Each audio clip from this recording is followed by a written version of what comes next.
living in a silent mind, freedom from suffering, being and becoming. This message is primarily about being. It's about something that isn't a thing and isn't knowable. The truth of our being isn't knowable. The truth of our being is a mystery, and this mystery resides in the silence of a silent mind. Actions that happen from that place have effects. Those effects are the becoming. Life is a dance between being and becoming. For a harmonious dance, being needs to lead. Unfortunately, our conditioning prompts us into action before we have found a silent mind. In this way, we're in conflict with the natural order of things, which creates suffering. Being resides in a silent mind. Becoming resides in the world of decision-making and planning and taking action. Becoming is the world of setting goals and recognizing achievements, of improving one's situation by moving from this place to a better place.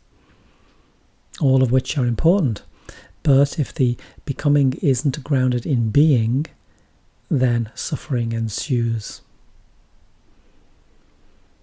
Recognize the eternally present silent mind at your core. Drink in the perfection of this present moment in all its purity and splendour, not for what you can get from it, but simply the recognition that you are it. You don't have a life, you are life. Once grounded in being, becoming unfolds harmoniously. The freedom of being. There is no freedom for the individual. There is only freedom from the individual.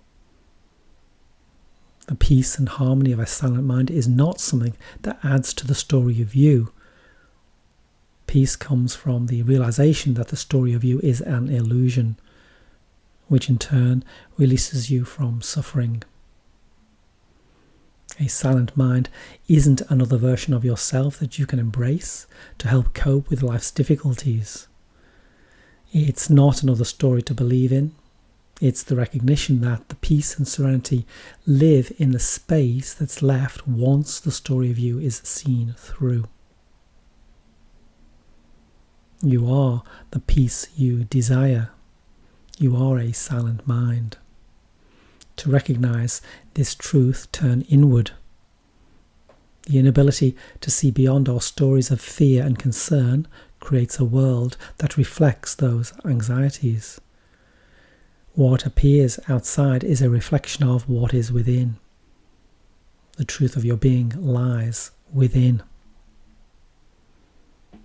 The world you experience is a reflection of yourself.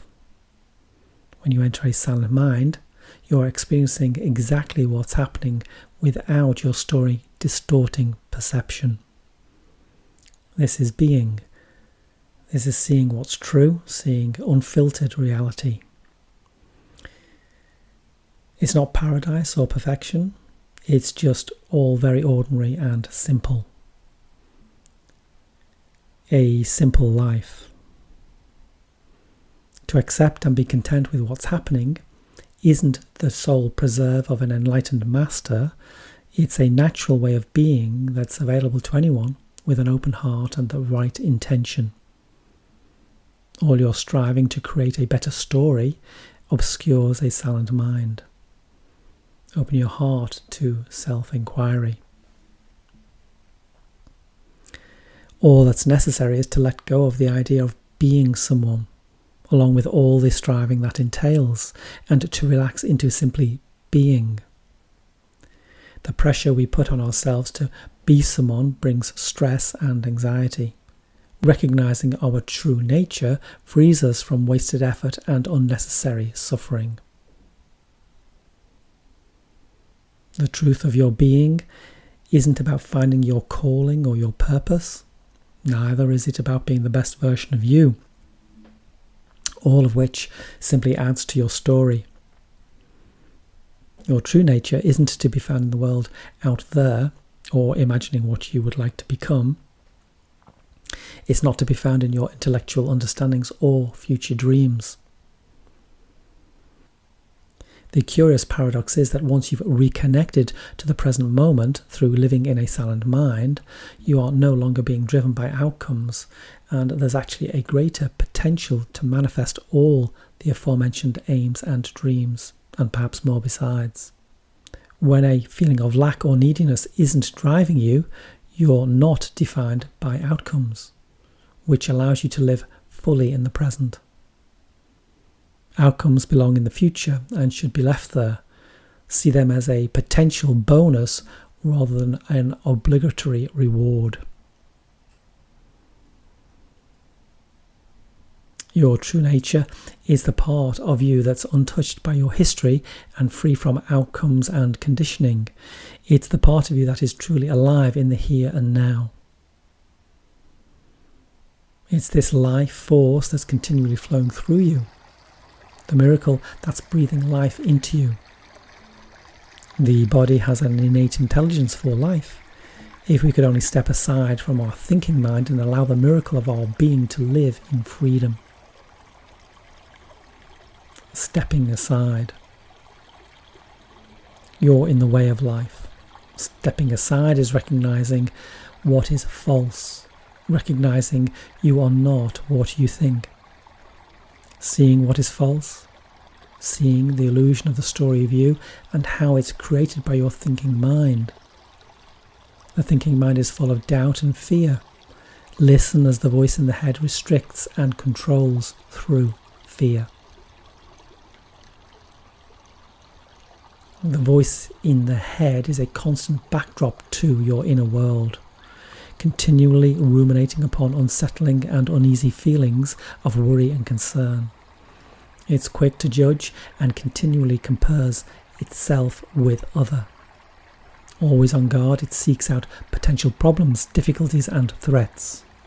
A silent mind doesn't listen to that voice, and because it's no longer being heard, the voice quietens down until at some point it falls silent. This doesn't mean we run headlong into dangerous or risky situations, giving not a moment's consideration to the consequences. Once the negative energy of the voice in the head is no longer in the driving seat, the silent mind, through right intention, manifests right thought and right action. The old patterns of thinking literally don't have a voice. Thinking is freed from the constraint of the voice in the head, leaving the clarity of mind for directed and purposeful thought. You are your own worst enemy, so the saying goes. The voice in the head isn't in harmony with the peace and serenity of a silent mind, quite the opposite. If you need proof, just listen to it for a day. It's never slow to criticize or find fault, whether that's aimed at others or oneself. It's a negative energy. It sees the downside of any feeling of adventure, quickly giving reasons not to do something that otherwise just feels right. It lists pros and cons for any decision, usually erring on the side of caution, which sounds prudent and sensible, but actually stifles and constrains you. The voice of reason. The voice in the head can appear reasonable and sensible and cautious, but above all it's fearful. Yes, it keeps you safe, but at what cost? At the end of your life, you may have many regrets, but perhaps the biggest will be opportunities you missed through fear. Missed opportunities and unfulfilled potentials are bitter pills to swallow. The voice in the head wants to keep you safe, which is understandable, as life is full of risk and you don't want to make poor decisions. If in doubt, do nothing. Fair enough. However, if the voice in the head comes from fear, then it will have misgivings regarding any kind of change. What if you weren't in doubt? What if you weren't fearful? What if you weren't imprisoned by that voice? Living in a silent mind opens up the infinite potential within. Freedom from fear allows you to act in a simple and pure way. Basically, you're not constrained by the story of you, with its limited beliefs, fixed ideas, and the need to control. The infinite potential within will manifest naturally through meaningful and purposeful actions that can't help but bring abundance. A tree nurtured with love and care bears the sweetest fruit. Worry, fear, guilt, and regret can't find a home in a silent mind. These negative feelings will try to get a foothold. However, a silent mind isn't susceptible to such feelings because it is perfectly fulfilled and at peace regardless of what's happening. A silent mind mutes the voice in the head. This is the peace that persists regardless of what's happening. The drama still unfolds. You can't do much about that. However, you're seeing from a perspective that is at peace and can't be touched. You are the sky. The storm clouds may gather, but before, during and after the storm, the sky is untouched. It appears that the sky changes, but it's just obscured. The sky is uniform, eternal, and open to all changes in the relative world, while remaining untouched by any of them.